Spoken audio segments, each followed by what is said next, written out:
இது நம் கொடியடா, இனிமேல் நாம் தானடா.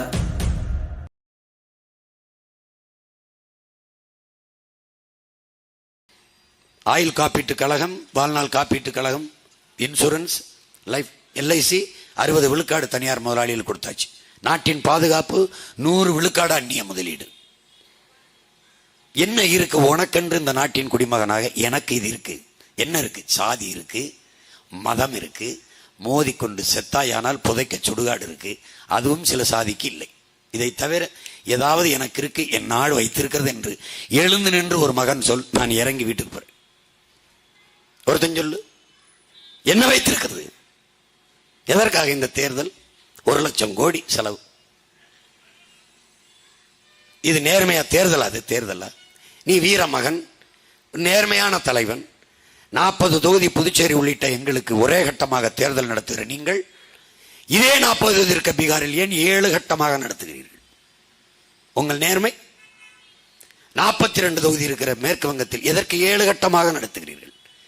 14 தொகுதி இருக்கிற அசாமில் எதற்கு 3 கட்டமாக நடத்துகிறீர்கள்? எங்களுக்கு ஏன் ஒரே கட்டமாக நடத்துகிறீர்கள்? அதுவும் முதலில் நடத்துகிறீர்கள். எதற்காக? எங்கே இருக்குது ஜனநாயகத்தில் சம வாய்ப்பு, சம உரிமை? எங்கே இருக்கிறது? எப்படி?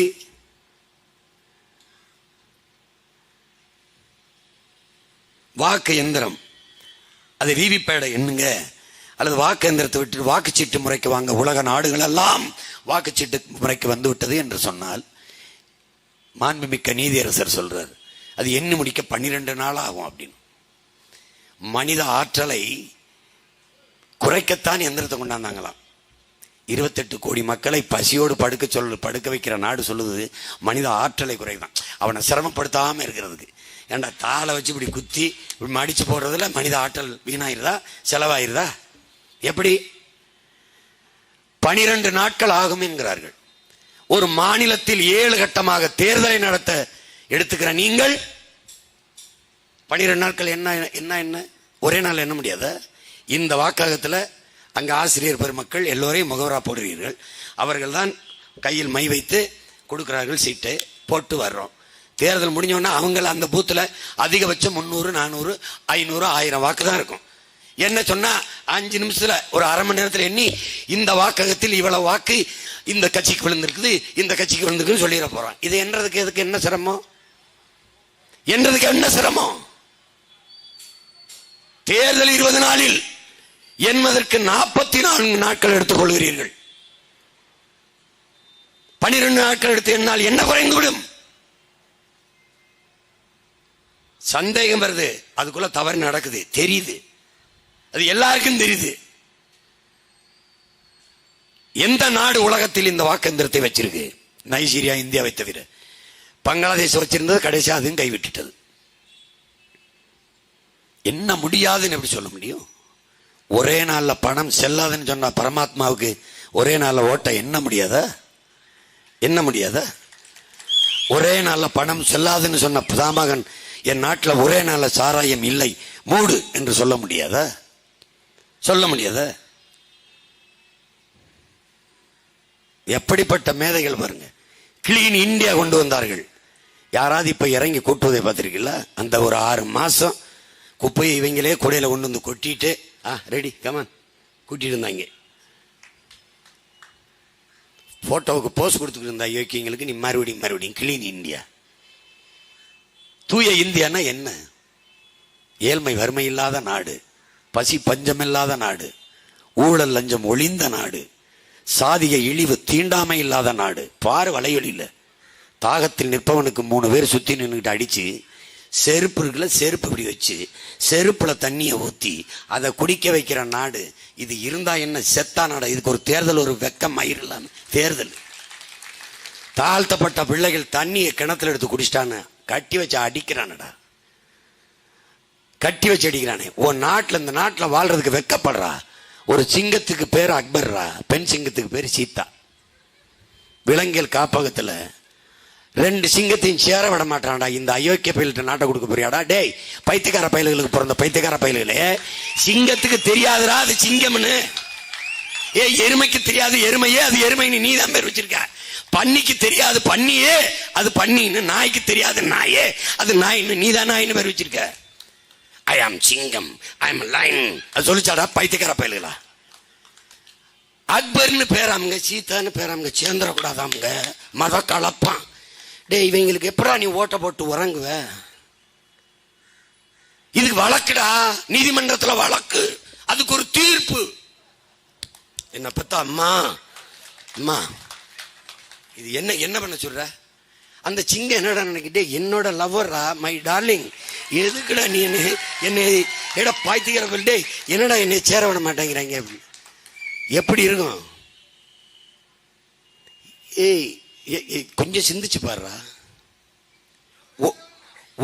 உலகம் என்னடா நம்மளை பார்க்குங்க. டே என்னடா இப்படிப்பட்ட பைத்தியக்கார பயில்கிட்ட அவன் சொல்றான்லடா, வின்சென்ட் சர்ச்சில், உலகத்துல எவனுக்கு வேணாலும் சுதந்திரம் கொடுறா, இந்தியாவுக்கு கொடுத்துறான்றான். சொல்லியிருக்கான்ப்பா. உண்மையில என்ன சொல்றான்னா, அதுவும் பிராமணர்கள்ட்ட கொடுத்துறாத. ஏன்? நீ இதுவரை கட்டி வைத்த நிதி நிர்வாக அமைப்பு, இந்த எல்லா கட்டமைப்பையும் தகர்த்துட்டு கற்காலத்துக்கு அந்த நாட்டு மக்களை கொண்டு போய் விடுவார்கள். கொண்டு வந்துட்டானா இல்லையா? ஜெய் ஸ்ரீராம், கோயில் கட்டுறது, குடிசை அதை இடிச்சு விட்டுறது. ட்ரம்ப் வரும்போது குஜராத்தில் குடிசையில் அவர் கண்ணுக்கு தெரிஞ்சிடக்கூடாதுன்னு சாலை ஓரங்கள் குடிசையில் 7 அடிக்கு செவரு கட்டி மறைச்ச பிறகு அப்பதான் மக்கள்டா அவங்க. ஒரே ஒருத்தன் தான்டா சொன்னேன், அட பைத்தியக்கார பயல்களா, அந்த செங்கலை வச்சு அந்த குடிசையில் இருக்கணும் வீடை கட்டி கொடுங்கடா. டே முட்டா பயல்களா, ஏன்டா டே இவ கட்டமைக்கிற வளர்ச்சியில நீங்க வர்றா, வாயில தேன் ஊத்துனா சாப்பிட்டு போடுவேன், காதல ஊத்துவேன் 2 கோடி பேருக்கு வேலை, 15 லட்சம் வங்கியில ஜிஎஸ்டின்னு போட்டு அப்பத்தா சுருக்கு பயில இருந்து உருவிட்டு போயிட்டான்டா. நீ போடு. தாமரை என் தம்பி துறை சொன்ன மாதிரி தண்ணியில கூட மலரும், தமிழன் கண்ணீர்ல ஒரு நாளும் மலராது. ஐயா மோடி அவர்களே 8 முறை ஓடி வந்திருக்கேன், இன்னொரு 18 முறை கூட ஓடிவாங்க. எங்க ஊர்ல சொல்லுவான், எங்க ஊர் தானே குன்னக்குடிக்கு நீ அன்னக்காவடி எடுத்தாலும் தலைகீழா நின்று தண்ணி குடிச்சாலும் நீ வெல்ல மாட்டா வெல்வதற்கு மான தமிழ் பிள்ளைகள் விட மாட்டான். பெரியார் பேரை சொல்ல வேணா, உனக்கு சொரிஞ்சு சுகமா இருக்குல்ல விட்டு விடுவான். பிரபாகரன் பிள்ளைகள் இருக்கிற வரை இந்த நிலத்தில் இந்திய கட்சிகளுக்கு இடமில்லை. அது காங்கிரஸ், பாரதிய ஜனதா. நீ எதுக்கு எதுக்கு என் மொழி செத்து போச்சு வருந்துவியா? 50,000 ஆண்டுகளுக்கு முத்த என் அன்னை தாய்மொழி சிதைந்து அழிந்து விட்டான் வருந்துவியா? செத்து போன சமஸ்கிருத மொழியை உன் அதிகாரம் உயிர்ப்பிக்க துடிக்கிறது. செத்துக் கொண்டிருக்கிற எங்கள் தாய்மொழியை உயிர்ப்பிக்க அதிகாரத்தை கைப்பற்ற தமிழ் தேசிய பிள்ளைகள் துடிக்கிறோம். தமிழ் மீட்சியே தமிழர் எழுச்சி. எங்கள் தாத்தா தேவனையப்பாவானார். தமிழ் மீட்சியுற, தமிழர் எழுச்சியுற தமிழ் தேசியர்கள் அரசியல் புரட்சியை முன்னெடுக்கிறோம். எங்களுக்கென்ற அரசியல் இல்லை, அதிகாரம் இல்லை. என் தலைவனின் ஆயுதம் மிச்சம் வைத்ததை அவன் பிள்ளைகள் அரசியலால் அறிவாயுதம் ஏந்தி வென்று முடிக்க இந்த களத்திலே நிற்கிறோம். அதே நோக்கம்தான். எங்கள் முன்னவன் வேலேந்தி பாய்ந்தான் முருகப் பெரும்பாட்டன், அவன் பின்னவன் அரசேந்திரன், அருண்மொழி சோழன் வாளும் வேலுமேந்தி பாய்ந்தார்கள். அவர்கள் பின்னவன் எங்கள் தலைவன் பிரபாகரன் துப்பாக்கி தூக்கி பாய்ந்தான். அவன் பிள்ளைகள் நாங்கள் அறிவாயுதம் ஏந்தி அரசியல் களத்திலே பாய்கிறோம். காலம் வெவ்வேறு காலகட்டங்களில் வெவ்வேறு கருவிகளை எங்களுக்கு கையளித்தது உலகத்தீரே. எங்கள் இலக்கு ஒன்றுதான், எம் இனத்தின் விடுதலை.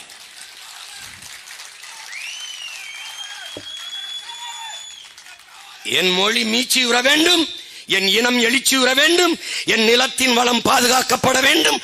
காட்டு வளம், கனிம வளம், நீர்வளம், நிலவளம், மலைவளம், மணல் வளம், கடல் வளம் எல்லாம் காக்கப்பட வேண்டும். ஏன்? எதிர்கால என் பிள்ளைகளுக்கு அதை தாரை வார்த்து கொடுக்கப்பட வேண்டும்.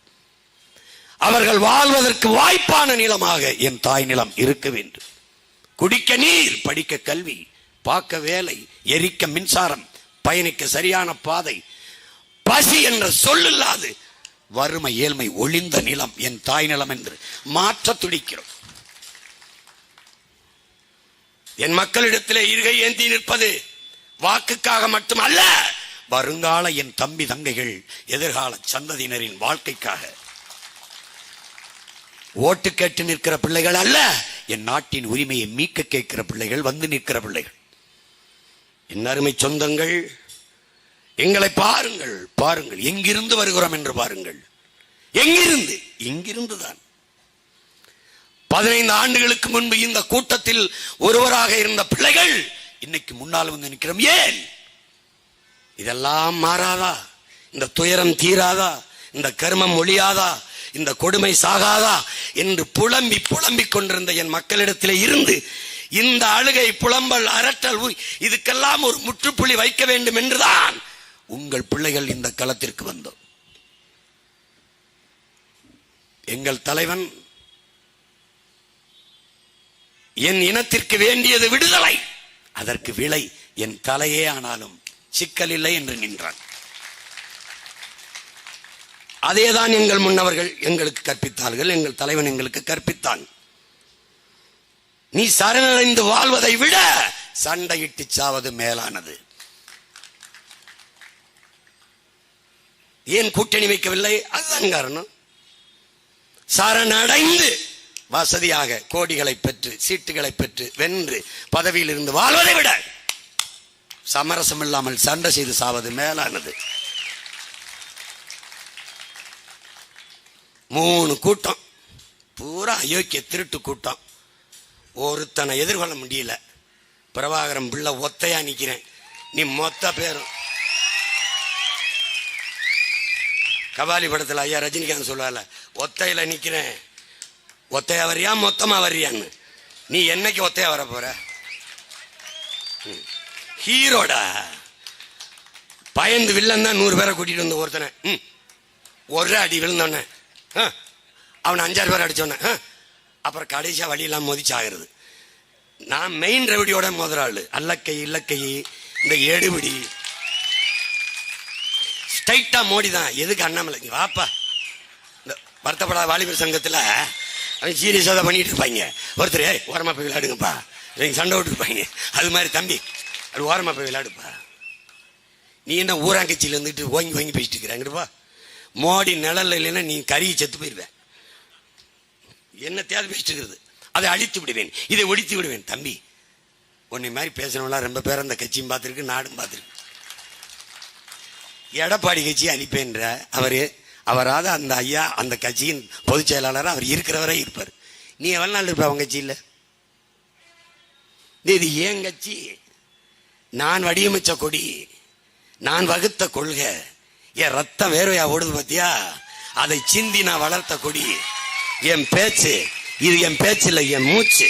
என் மூச்சை பேச்சாக்கி நான் உருவாக்கிய உணர்வு சூடு பற்றி எரிக்கிறது தமிழர் நாடு. அது தெரியாம நீ என்னைய அழிச்சு பிரிவேன், எழுச்சு பிரிவேன். என்ன உன் வீட்டு சோகத்துல எழுதுன எழுத்து நினைச்சுக்க, என்னைய எழுத்து நினைச்சுக்கிட்டியா?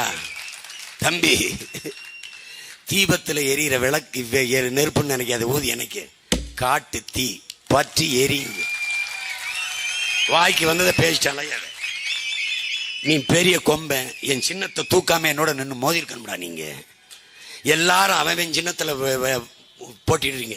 என்னை விட்டு புதுசா தேர்தலுக்கு முத நாள் ஒரு சின்ன மைக்கு சரா குடுத்திடா, இந்த மைக்கை ஒட்டிருக்கியாடா. அதுல அந்த எந்திரத்துல இந்த மைக்கை வச்சிருக்க, கீழே 5-6 பொத்தானை வச்சு சீப்பு மாதிரி ஆக்கி வச்சுட்டேன். டேய் அவ்வளவு பயப்படுறீங்க நீங்க. எனக்கு என்ன? எடுத்து விடுறா சட்ட கலர் எடுத்து விடுறா கத்தா ரெக்கைய தூக்குடா. என் பங்காளி வடிவேல் சொல்ற மாதிரி பிக்காளி. உங்களை எல்லாம் பார்த்து அரசியல் செய்ய வந்தவனாடா நான். திருட்டு கூட்டம், சாராயம் விற்கிறது, ஊழல் லஞ்சம் செய்யறது, என் மலையை மணலை வெட்டி திங்கிறது, பால் குடிச்ச ஆத்தா மாற கரியா பாக்குற காவாளி பயல்களா, பால் ஊட்டும் பூமி தாயின் மலை மார்பை அறுத்து மணலா விற்கிறவனுக்கு என்னடா இந்த நாட்டில் யோக்கியது? சொல்றான்டா மார்ட்டின் லூதர் கிங், உன் வளத்தை ஒருத்தன் சுரண்டி திங்கிறதுக்கு அனுமதிப்பானால் அப்படிப்பட்ட தலைவன் உனக்கு கிடைத்தால் அது சாபக்கேடுறாங்கிறான். சூழியலின் தாய் வங்காரி மாத்தாய் சொல்றா, உலகம் எங்கும் போர் வள சுரண்டலுக்காக தாண்டா நடந்திருக்குங்கிற. படிச்சு பார். நைஜீரியாவில ஒரு போராட்டக்காரன் நம்மள மாதிரி கென் செரபெவான் நீத்தேன் எடுத்து நிலமங்கும் கருப்பாக மண் கையை ஒட்டி காட்டுறார். என்னரும் மக்களே வாருங்கள், நம் பூமி தாயை காப்பாற்றணும், இல்லை என்றால் நம் கொல்லப்படுவோம், தப்பிச் செல்லவும் இடமில்லைங்கிற. அதே தான் நான் என் பிள்ளைகளுக்கு சொல்றேன். பாருங்கள் என்ன பாடுபடுத்துறான். பிரிட்டிஷ் உளவாளியின் வாக்குமூலம் படி ஆலிவர் கம்பர் எழுதினது. சின்ன புத்தகம் தான், 19-20 பக்கம் தான் இருக்கும். படி, தயவு செய்து படி. அதுல அவன் சொல்றான், ஆலிவர் கம்பர் அவன் உளவாளி. அவன் எப்படி சொல்றான், நாங்க வரும்போது அரபு நாடுகளுக்குள்ள வந்தோம். அரபு நாட்டை பிடிப்பதல்ல எங்கள் நோக்கம், அந்த வளத்தை சுரண்டுவது, கொள்ளையடிப்பதான் எங்கள் நோக்கம். அந்த மக்களை எங்களால் வெல்லவே முடியவில்லை. ஏன்? நபி பெருமான் மீது அவர்கள் வைத்திருந்த பிடிப்பு பற்று எங்களால் அவர்களை மாற்றவே முடியவில்லை. அப்ப என்ன பண்ணா, 5000 பேர் இஸ்லாமாவே மாறிட்டான். எவ்வளவு வேலை செஞ்சிருக்காங்க வள சுரண்டலுக்கு. நீ ஒரு அயோக்கிய போய் திருட்டு போய் மண்ணல்னா ஒரு மலையை நொறுனா போய் அடிக்கலாம், தடுக்கலாம். அரசே அள்ளுதடா, அரசே அள்ளுதே மணல்ல. நீ ஒரு கேள்வி கேளு, எதுக்காக மலை மணலுக்கு வந்தான்? ஆத்து மணல் என்னாச்சு? ஒரு கேள்வியை போடுறா. 32 ஆறுகள் மணல் எங்கே வித்து தின்னாச்சு. என்ன 2100 ஆண்டா? 1/4 நூற்றாண்டு கூட கிடக்கல, ஆத்து மணலை காலி பண்ணிட்டான். அப்ப நம்ம மணல்ல எம் சாண்ட் மலையை நொறுக்கிடாங்கிறான். ஆத்தா மாறை அறுத்து கறி சமைச்சு சாப்பிடுற காவாலி கூட்டமடா இது. இதுக்காக நீ ஓட்ட போட்டு நிக்க போறடா? மழை இல்லாத நிலம் பாலைவனம் என்கிற படிப்பறிவு இல்லையா உனக்கு? இல்லையா? ஒரு நாடு பெறுகிற மலையின் வளம் என்பதே அந்த நாடு பெற்றிருக்கிற மலைகளின் வளத்தை பொறுத்தது என்று உயிரியல் அறிவியல் உனக்கு போதிக்கலையா? இது கற்கலையா? நீ கற்கலையா? சரி விடு, இதுல கருத்து என்ன? ஐயா ஸ்டாலின், அருமை தம்பி உதயநிதி, நேர்மை நேர்வழியும் ஐயா அண்ணாமலை, ஊழல் லஞ்சமற்ற உத்தமர், ஓட்டுக்கு அவர் தான் 3000 கொடுக்குறாராம். எங்களை 9:50 வந்து காவல்துறை நிற்குது. அவன் 11:30 ரோட்டில் ஓட்டு கட்டிட்டு போயிட்டு அப்படி போலீஸ்.